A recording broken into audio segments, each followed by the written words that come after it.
This will be part 2 of a talk on cystic fibrosis. We're going to focus here on treatment, also on how we manage this on a day-to-day basis, how we manage these patients when they're in the hospital, particularly when they're having their pulmonary flare-ups. And then we'll also talk about some of the complications that come out of this, focusing on the pulmonary complications, and then prognosis. So our treatment goals are to maintain lung function as near to normal as possible, and we do this by controlling respiratory infection, treating it as quickly as possible, and clearing the airways of mucus, and that is done by pulmonary toilet. We also administer nutritional therapy, and that comes in the form of enzyme supplements as well as multivitamin and mineral supplements, keeping in mind that these patients will have a tendency to be vitamin depleted in the fat-soluble vitamins. So we want to keep an eye on that, and we also want to make sure that they're maintaining adequate growth. We also want to manage, of course, any complications that come out, and also important that you have a proper continuation of care, that you, since you're going to generally now we have cystic fibrosis treatment centers, but you want to have good coordination between all professionals that are involved. And then when the patient gets to be of adult age, it's important to have a proper transition to an internist from the pediatrician. So the initial management, once we have diagnosed a patient with CF, and this sort of picks up from where we left off in the first talk, is a referral to a multidisciplinary CF center, if possible. And that will be staffed with pediatricians, possibly pediatric pulmonologists who are knowledgeable in the management of CF, also infectious disease specialists, respiratory therapists, and so forth. You want to get a baseline assessment. So we want to know what this child looks like at the very, very, very beginning of their CF. And we do that by getting a chest x-ray, possibly a high-resolution CT. That's been used more so recently in CF, but at least a chest x-ray, pulmonary function tests, of course, and then sputum testing. Because depending on when you diagnose the patient, they may be older, 6, 7 years old, you want to know, are they colonized with Pseudomonas? That's the big one. And if they are, then that's going to alter your outpatient management. So we start treatment. Albuterol is good. It helps open up the airways, gets rid of some of that mucus. You also administer with that a 7% hypertonic saline, and that's just expanding the volume of the pulmonary airway fluid. Dornase alpha is a recombinant DNase, which acts as a mucolytic. This is useful as well. Ibuprofen. So I should have probably put that this is generally recommended for ages, I think it's like 6 to 14, so you're not going to be giving this to little babies. But this has an interesting mechanism, and I don't know if it's totally understood, but basically what it does is it decreases inflammation and hence deterioration of the lungs. So ibuprofen is given as day-to-day care. Daily chest physiotherapy. This is really, really important. So what the chest physiotherapy does is it mechanically helps clear the lung passages of mucus, and that reduces the risk of colonization by bacteria. It's not going to obliterate the risk. These patients will all go on to have Pseudomonas colonization virtually, but it does delay it to some degree. So 1 to 4 times per day. Typically, if they are more symptomatic, you're going to do it more often. If they're less symptomatic, you probably get by doing it a little less often. Supplemental enzymes will be necessary to prevent failure to thrive and adequate growth. Patient education, of course, is always key to any chronic disease. So diet, unrestricted fat intake. These patients have a tendency not to absorb fat, and so the more fat that you have in their diet, the better they are to develop properly because they have adequate calories. So no low-fat diets. That's probably pretty obvious, but do not restrict their fat intake. Supplemental vitamins and minerals. We talked about why that's important because they have a tendency to be vitamin depleted. Hydration is important to prevent respiratory or metabolic alkalosis. Also keeping in mind that when they sweat, they become hypochloremic, and so we want to make sure that they're staying hydrated. Also, exercise is important too because that increases respiratory muscle endurance and helps them breathe, and also helps when they cough to clear those secretions. Important, obviously, to remember to hydrate when you're exercising. So of course this is going to be cardio exercise, not weightlifting. So that could be things like jogging, swimming, but very important to remind them, if you do exercise, stay hydrated. That's important for anybody, but especially cystic fibrosis patients. And then follow up every 1 to 3 months. So what do you do at those follow-up visits? You're going to get a good history and physical since the last visit with emphasis on a pulmonary review of symptoms. So you want to ask, how's their coughing? All patients with cystic fibrosis have a cough, but has there been an increase from usual? You either ask the parent or the patient age appropriately. How about the sputum? There's always going to be some sputum when you cough things up. Has it increased? Is there more sputum than last time you came in? How about the appearance? Is it clear? Is it usually it's going to be mucousy, but has the color changed? Is there more of it? That's important too. Are there feelings of chest congestion? Of course, this is subjective, but it's good to have that documented. Shortness of breath. This can be this can tie into a possible pneumonia. So that's another thing. Also, atelectasis too. And in many cases, atelectasis, there are no symptoms. It's only going to be picked up on radiograph. Change in appetite, and then change in exercise tolerance. You can see these all kind of, maybe except for the appetite, these all sort of tie into lung health. When you do your physical exam and diagnostics, you want to, of course, get their respiratory status, respiratory rate, saturation. You want to listen to the lung sounds. Usually you're going to hear some crackling, some wheezes maybe in young children, but you do want to know if it's changed since the last visit, if it's any louder. Do they have a fever? Obviously, if they have a fever, you're concerned about pneumonia. Weight loss. If there is weight loss, children should not be losing weight. With the exception of babies in the first couple months of life, there is not going to be weight loss.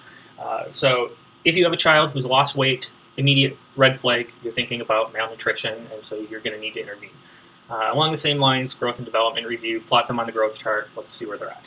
Diagnostics that are done pretty much at every visit, you're going to get a chest x-ray, comparing it to the baseline or the previous chest x-ray, pulmonary function tests, again, comparing it to the last visit, and then a sputum sample. We do that with every visit because you never know when the child is going to become colonized with Pseudomonas.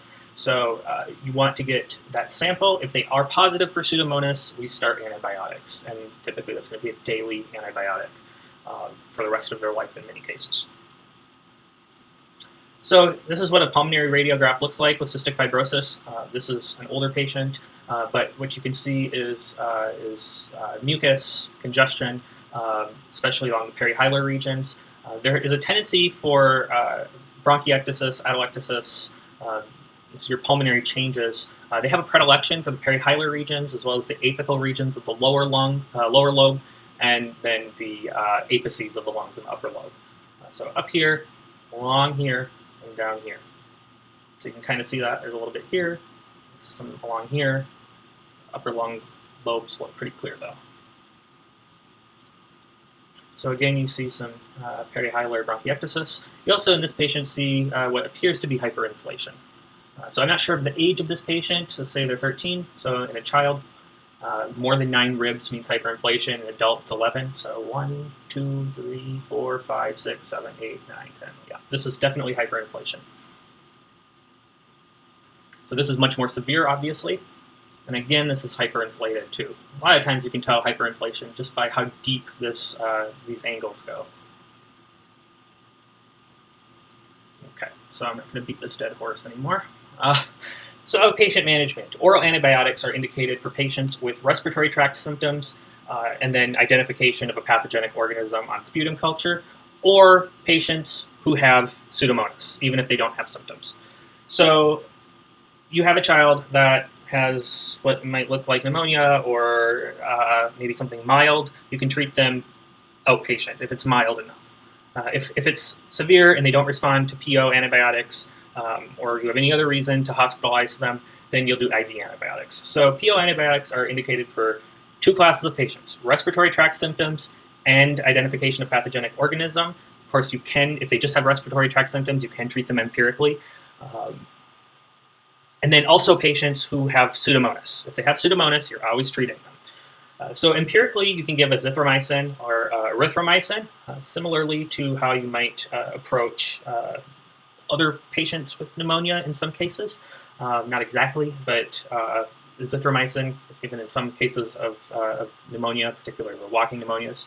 Staph aureus, if you identify that, you can take 2 approaches. You can give either if they caught it in if they haven't been hospitalized recently, depending on the community, and you'll always have access to this on some kind of database, or you'll know based on your community what the prevalence is of MRSA. But if they caught it in the community, you can usually get by with treating them with augmentin or dicloxacillin or cephalexin. If they have been recently hospitalized and now they have Staph aureus, then you'll probably want to treat them with clindamycin or linezolid because these are MRSA effective. If they have Pseudomonas, you want to treat them with one of the following, and you can really get by with any of these. So ciprofloxacin is good because it's a PO drug. However, other drugs can be given. Azithromycin is fine. And then these other two are nebulized drugs. So tobramycin, it comes in a nebulizer, and then this is generally the first drug that we'll use if we want to use a nebulizer. If this is not tolerated, and in some cases tobramycin is not tolerated, then you can give colistin, and this is also nebulized. So usually most patients like the PO, ciprofloxacin. The reason is because it's oral, it's easy to take, you don't have to attach yourself to a nebulizer for half an hour. But if this is not effective and they continue to have symptoms, then you want them on a nebulizer, because if you're getting things orally, it has to absorb into the bloodstream, and then you have another step with the lungs. It's got to get out of the lung vasculature and into the airways, and that can be difficult. You skip both of those steps if you're giving a nebulizer, go straight into the airways. Burkholderia cepacia tends to develop later on in life, but certainly can happen early in childhood too. It really is a roll of the dice. If you do have that organism, you can use trimethoprim sulfamethoxazole on an outpatient basis. And then Haemophilus influenza, this is the non-typal H influenza, you can use amoxicillin for that. And the usual course is 2 weeks or more, usually is about 2 to 3 weeks. And that's really for any of these except for Pseudomonas. Generally with Pseudomonas, they're going to be on chronic long-term therapy. This is, so remember we talked about the chest physiotherapy. This is one way that it can be done. This is called the vest, and you just put this vest on and attach it, the little pneumatic cords into this device, and plug this in. And basically it's like a pneumatic compression device for your lungs. So this just, it's sort of like, gives like a pulsating compression that just clears up the airways. So you can see it on this child, and it's just boom, boom, boom, boom, boom. Walked into a patient having this therapy when I was a medical student. I had no idea what it was. It blew my mind. But this is, all CF patients will have one of these. This is another thing that they can do, these little exercises. You're going to hook all cystic fibrosis patients up, families up with a respiratory therapist. They'll be able to teach them how to do this.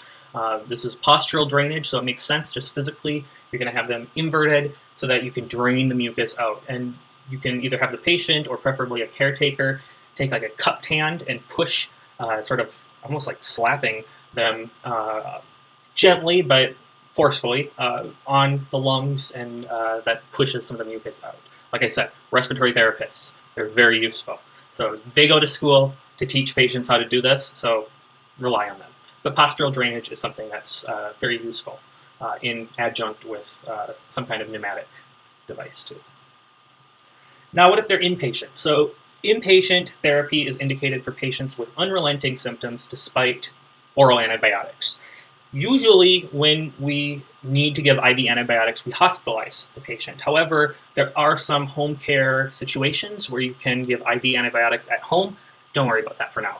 Okay, so we're hospitalizing the patient, we're going to give them IV antibiotics. Just like for pneumonia, if you're hospitalizing the patient, give IV antibiotics rather than PO. I mean, they're in the hospital for a reason. IV antibiotics are much more aggressive, so give IV antibiotics when they're in the hospital. Okay, so if it's Staph aureus, you can give nafcillin if they developed it outside the hospital and you don't have a strong prevalence of MRSA in the community.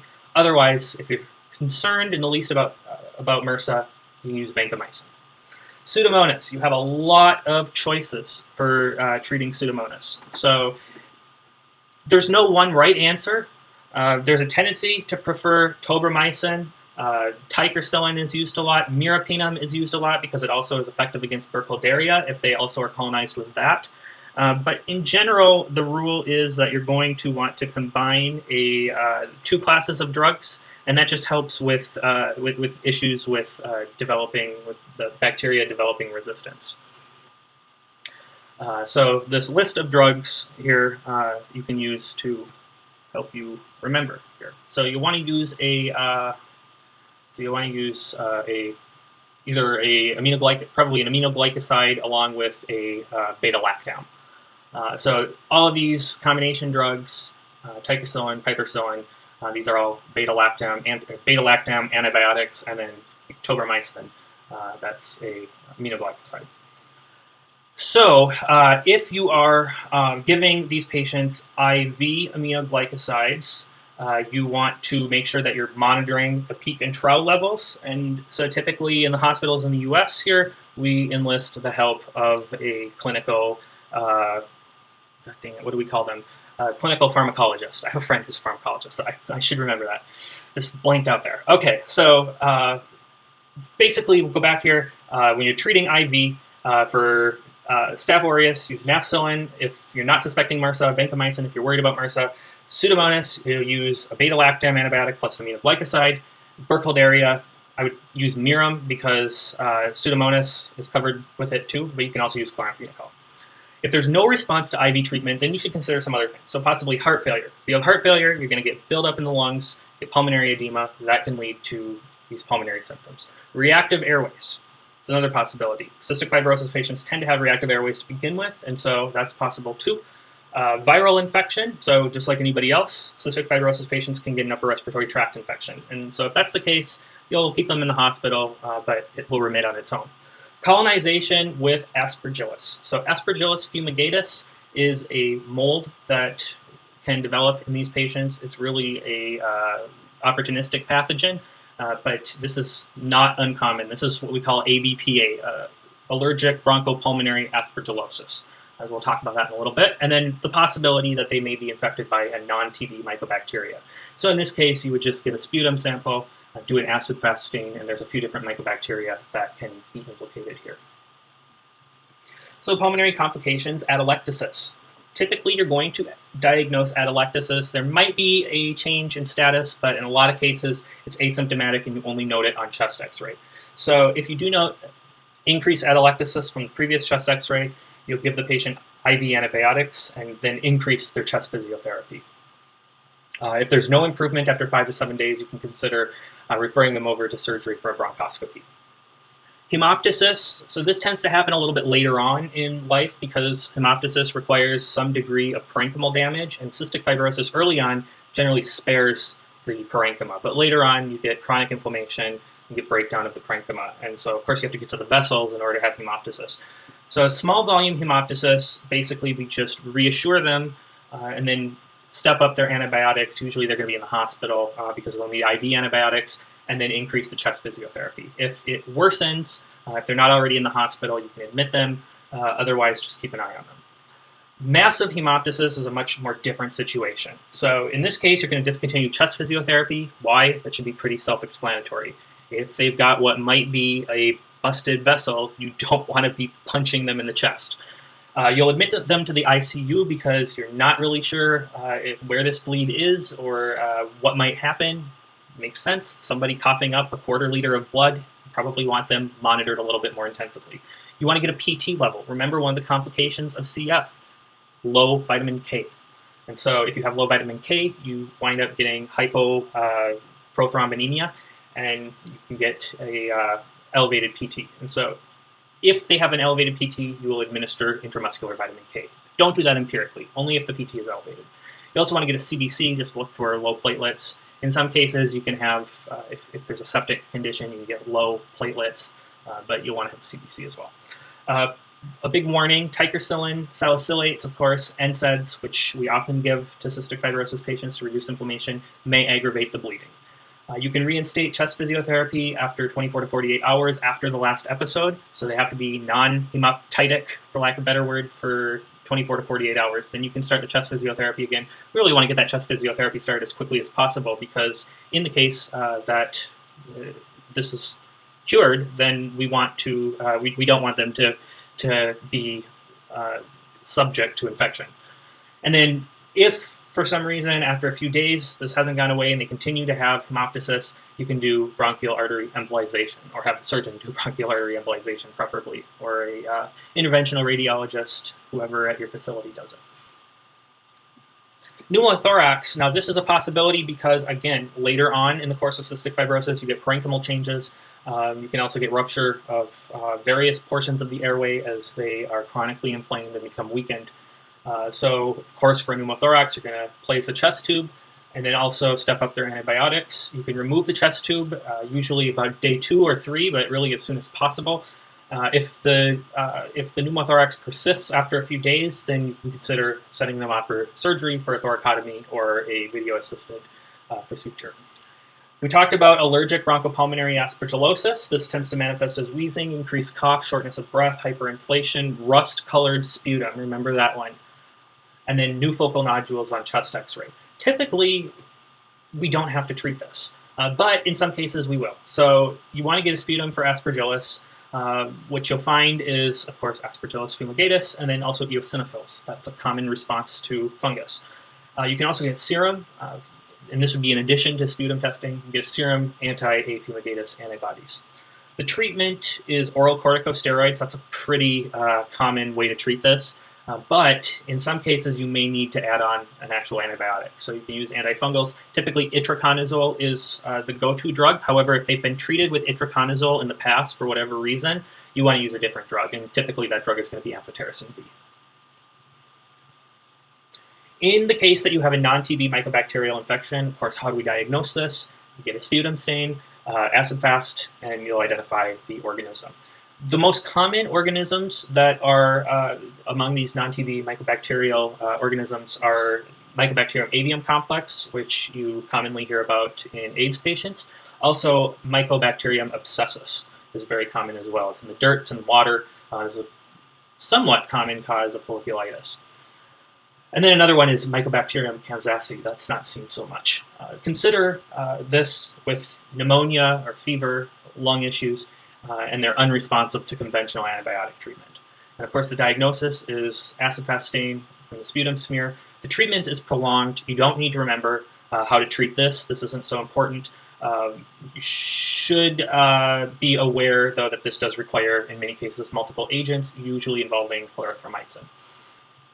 Acute respiratory failure, so this is pretty much how we treat anybody with acute respiratory failure. However, there are some differences. Of course, you want to get oxygenation statistics, how fast they're breathing, their saturation, and ABGs. You'll, of course, admit them to the ICU, intubate if necessary. Any kind of signs of respiratory distress, desaturation, and especially if they start showing signs of pulmonary fatigue, you want to intubate. You should consider bronchoscopic suction. This is useful because, remember, CF patients have all that extra mucus, and that can be making things worse. Bronchodilator is given via aerosol, and then you can do those postural drainage techniques.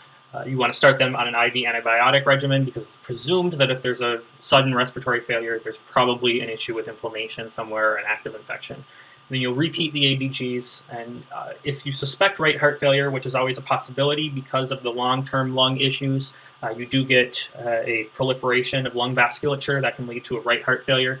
You can volume reduce them with furosemide and spironolactone, but you'll want to get an echo first to make sure that that's the diagnosis because you don't want to just be throwing these drugs around willy-nilly.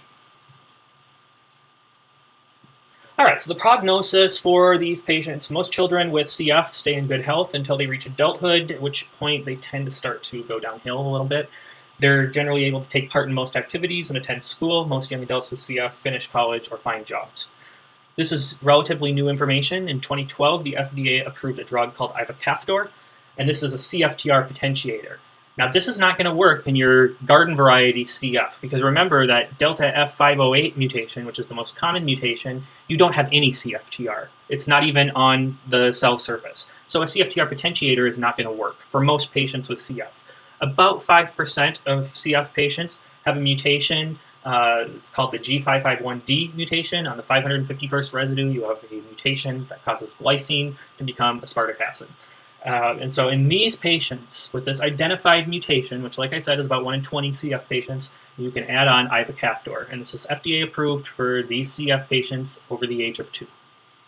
Lung disease eventually will worsen to the point where the person is disabled.